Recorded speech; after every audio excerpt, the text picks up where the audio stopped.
When we think of Lent and Easter, we usually think of the death of Jesus on the cross.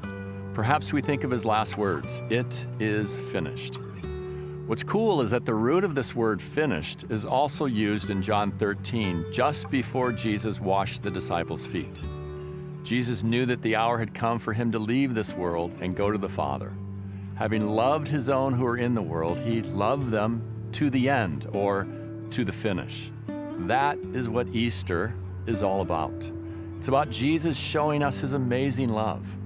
He showed it when he washed the disciples' feet, when he performed miracles in his teaching. But he also showed his love by dying for our sins on the cross. It is finished. The world in Jesus' day was captive to sin and darkness, under the influence of Satan. John 3:16 says that because God loved this sinful world, he sent Jesus. Well, guess what? God still loves the world. He still wants all to believe and to escape sin. So what does God do now?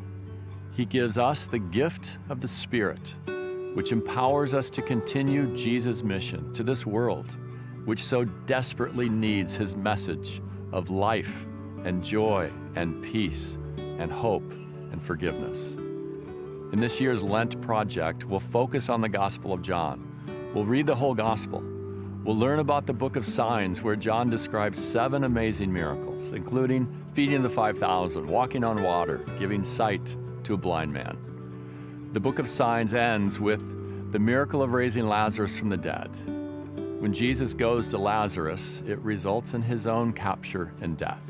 Bringing him back to life ends his public ministry and functions as a transition to the second half of John's Gospel, known as the Book of Glory, where Jesus is anointed as king, enters into Jerusalem as king, and demonstrates the nature of his kingdom by humbly washing his disciples' feet.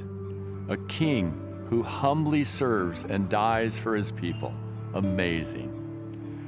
As one who's taught the Gospel of John for over 25 years, I urge you to keep up with this project. It will change your life as you learn more about Jesus as the Good Shepherd, the way, the truth, the life. Our hope is that your faith will grow deeper, but also that you'll be motivated to spread Jesus' message of faith and love to others so that they may also find life. In addition to reading the Gospel of John, we'll add poetry, visual art, and music. It's our prayer that all of these elements will work together to glorify the Lord and bring you closer to him, to bring you life during this season.